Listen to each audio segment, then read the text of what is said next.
We are indeed in some tricky territory here. With the market hypersensitive to the job and inflation stats, the jobs report was just about perfect. So the market is responding as if the economic climate was absolutely amazing. Unfortunately, it is far from that, and this is likely to be a bit of false optimism, and the market has peaked and started down a bit. Tesla's getting a bump this morning, likely due to the exuberance of the overall market, because there's not much Tesla news one way or the other. And for some reason, the Tesla clickbait in the mainstream media has turned very negative again. Apparently, with no good news, they need to have something to put put Tesla in the headline or Elon Musk in the headline, so they start looking for negative things to report. All right, well, let's start with Tesla news. We got Cantor Fitzgerald this morning. This is in Barron's. Their analyst Andre Shepard starts his coverage for the first time of the electric vehicle of Tesla with a buy rating and a $230 price target. Of course, that would be a 28% gain from here. Shepard is bullish on what self-driving software and lower-priced vehicles could do for the Tesla stock. Well, join the club. Tesla recently cut prices for its highest level driver assistant product called Full Self Driving to $99 a month. He says, we expect the FSD price cuts to result in a boost in demand. Duh. Tesla also has the potential to license this technology to other automakers, wrote Shepard. As for the lower price Tesla, CEO Elon Musk said his company was accelerating the development of a new vehicle that could be ready in early 2025. People keep misquoting that. He said late 2024 or early 2025. It will help to boost EV customer demand and add pressure to competitors, said the analyst. Shepard's best case scenario for Tesla stock is 460 a share. That's a very good number. For that to happen, Tesla would need to sell 2.8 million EVs in 2025. This should be a slam dunk if the sales department would get on the ball. Actually, if robotaxi happens, that would certainly get us to the 2.8 million. If the Gen 3 vehicle, whatever it's going to be, the hybrid, the 2.5, if that comes out in late 2024 or early 2025, then 2.8 million should certainly be a possibility. However, I think that this analyst is completely blowing it in terms of how he's going to value Tesla at 460. It has nothing to do with how many cars are sold. Okay, not nothing, but it's going to be very much less about the number of cars sold and very much more about robotaxi and Optimus. Anyway, Wall Street currently projects 22.1 million for 2025. And he says that FSD revenues approach 2 billion in 2025 would also be a contributor to that. His bear case is $70 a share. That would be Tesla only selling 2 million EVs in 2025 with no boost in FSD sales from the price cut and could send the shares to that level. So in other words, what he's really saying is if we get to 2025, FSD is still not complete. Robotaxis are not rolling out. Car sales are still in the doldrums, and the overall economy has not started to create more demand for cars. China is still in the doldrums. I mean, you got to have a whole bunch of things go negative to only sell 2 million cars next year and not have FSD and robotaxi be contributing. His base case rather, the $230 a share, I believe it was, assumes 2.1 million shipped in 2025 and 1 billion in FSD revenue. All right, this also from investing.com. Tesla is undergoing a critical period as it finds itself in the midst of the most profound realignment of priorities and strategy in its history. This is according to Morgan Stanley analysts. They say that they have a confusing metamorphosis could make sense. I'm sorry, in time, this confusing metamorphosis could make sense. The Wall Street investment banking giant shared 5 key thoughts on this transformation. 1, electric vehicle industry is entering into a commoditization dark age, contrasting with the burgeoning renaissance in AI and robotics. They suggest that Tesla's strategic decisions should be viewed in this context, noting that China has already secured its position as the global leader in traditional EVs. 2, but that's not going to be true for US because of the $7,500 discount and the tariffs on Chinese vehicles. 2, recent developments at Tesla, including the delay of the Model 2, or the Gen 3, or the compact car, or the $2,500 vehicle, $25,000 vehicle, a reduction in headcount by over 10%, downsizing the Supercharger team included in that, and a slowdown in gigacasting expenditure indicate a strategic shift in the company. I like this note. Part of the note is what I've been saying now for 3 or 4 days. What you're looking at is cutting the things that don't really matter in order to get to FSD complete and to Robotaxi and to Optimus. Specifically, investors should anticipate an increased focus on ramping up AI infrastructure. That's what the money's going to go to various kinds of compute, data analysis, data incoming, etc. Important technological and competitive changes are driving an AI arms race, and Tesla is in the ring. And no, this is not just about Cybercab, which we believe still has significant further room for improvements before commercialization at scale, they wrote. The intersection of AI, supercomputing, and robotics involves a wide range of markets, they added. Number 3, Morgan Stanley highlighted the convergence of large language models and vision language models with multimodal systems significantly improving robot learning efficiency. This is the big one. This progress allows robots, whether in the form of robotaxis or humanoids, or in fact in other kinds of formats as well, to evolve at the pace of generative AI and NVIDIA data center growth. The firm also notes a trend towards integrating camera systems, here we go, in various other devices, from drones to cars, to gather diverse video data for training neural networks. Investors are beginning to contemplate the potential synergies between Tesla and other entities currently controlled by Tesla's CEO. For example, the integration of the generative AI chatbot Grok into the Tesla and Optimus ecosystems. That's rather straightforward, and we started reporting on that weeks ago, and now yesterday it seems as we're on the way to being there in the cars soon. Number 4, the Wall Street giant also reflected on Elon Musk's recent trip to China, viewing it as way more than just seeking approval for Tesla's full self-driving technology. They believe the visit was a strategic move to foster goodwill and cooperation in key technological and supply chain sectors amid tense Sino-U.S. relations. Or is that Sino? You know what? I can't remember. It's a long time since I've seen that word. Okay, so yes, I think there was obviously more to it than just FSD. Maybe someday there'll be another book and Elon will have explained it. Analysts emphasize that China's involvement is crucial for addressing inflation in the auto sector and is indispensable in the successful industrialization of EVs, autonomous vehicles, and robotics. And then finally, Morgan Stanley's team thinks that the voting control issue seems to be highly deterministic for Tesla. In our opinion, Tesla's AI potential will remain capped unless and until the voting control issue is resolved. It's externally problematic for Tesla investors for a number of reasons, including the ability to quantify the impact. It's a very well-written note. Investors are also taking into consideration other entities controlled by Musk that could play a role in the technological, strategic, and structural legal future of the company. All right, this one last thing on Tesla this morning is that Warren and Larry are now moving into my camp and I saw at least one other person starting to talk about spinning off the Supercharger division as a separate corporation. Could be a private company, could be a public company, who cares which it is, but it needs to be a private company separated out. I first proposed this a year ago to crickets. Nobody thought it was a good idea. But I say then, and I'll say it again now, it's still premature to do this, something that might be considered more likely a year from now as the robotaxis and Optimus really start to roll out, and they have a year of profitability in that, really solid profits in the Supercharger business. Anyway, that's my opinion. I continue to believe that's the move that will be taken, and we'll see if that happens. All right, this is Randy Kirk, by the way. If you hadn't hit like yet, please do that and subscribe and notify.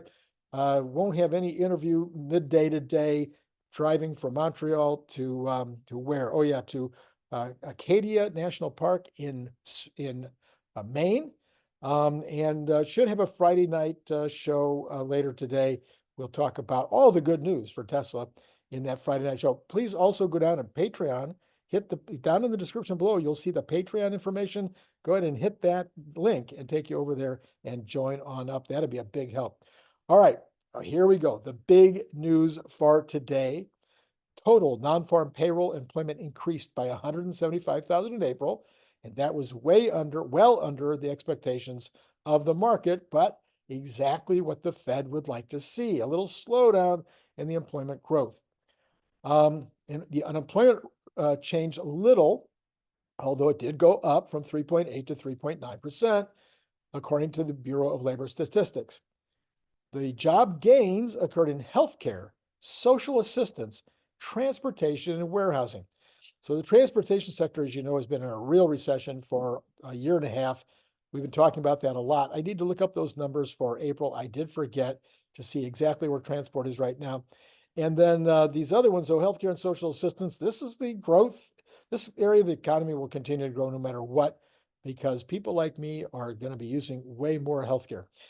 In April, average hourly earnings for all employees on private non-farm payrolls increased by 7 cents or 0.2%. Now, that would be exactly what the Fed would like to see, precisely on the nose. Love to see that 0.2%. That's 2.4 annually. They would be okay with it at 0.25%. Anyway, but the average hourly earnings over the 12 months are still at 3.9%, way too high for the Fed. In April, average hourly earnings of private sector production edged up by 6 cents or 0.2%. So hourly earnings of just the private sector, also the same amount. In April, the average work week for all employees edged down by 0.1%. Again, even though it's a little tiny number, it is evidence of some slowing. In manufacturing, unchanged on the work week. The average work week for production and non-supervisory employees also down 0.1 hour to 33.7 hours. So all of that, everything here is indicating a slight slowdown, slightly less pressure in the payroll department, in the employment area. The change in total non-farm payroll employment for February was revised down. Oh, that's a surprise, by 34,000. From 270 to 236, the change for March was revised up slightly by 12,000 from 303 to 315. So a total of 22,000 over the 2 months. Now down, lower. So lower again, better. Better at least if you are not worried about the economy breaking. So let's talk about that for a minute. What the whole report really pointed out, as you read through the report line by line, is that nothing really changed. I mean, it was really a flat report from month to month. This is what we've been seeing for a couple of months now, very flat. The market's extremely flat. The Fed would like to see less, even less than what they're seeing, but they like, especially with regard to the hourly job growth, hourly wage growth. All right, now we've got the ISM. This just came in just before I went on. Is the ISM services report. Economic activity in the service sector contracted. Oh, in April, by the way, about the time this came out is where the market started to turn down a little bit, ending a period of 15 consecutive months of growth. Now listen to that. Let me say it again. Economic activity in the services sector, this is the place where the Fed is most concerned. Products has not been a problem for the Fed. They've been down. Manufacturing's been down. Transportation's been down. All those areas have been down. Housing has been up and services have been up. And the Fed wanted this to slow down. So here we go. First time since December 2022, 15 consecutive months of growth. The services PMI registers 49.4%. That's I'm sorry. The services PMI registered 49.4%. It indicated sector expansion in 45 of the previous 47 months. The report was issued by Anthony Nieves, CPSM, whoever, chair of the Institute for Supply Management. In April, the services PMI registered 49.4%, 2 percentage points below March's reading of 51.4. That's a substantial reduction. The composite index indicated contraction in April after 15 months of expansion. The business activity index registered 50.9%, which is above the line. That would indicate further expansion, but not much. But that's 6.5% lower than March. The new orders index expanded in April for the 16th consecutive month. For the first, the figure was 52.2%, but that is 2.2% lower than the March reading of 54.4. The employment index contracted for the fourth time in 5 months with a reading of 45.9, another 2.6 percentage points below the March reading.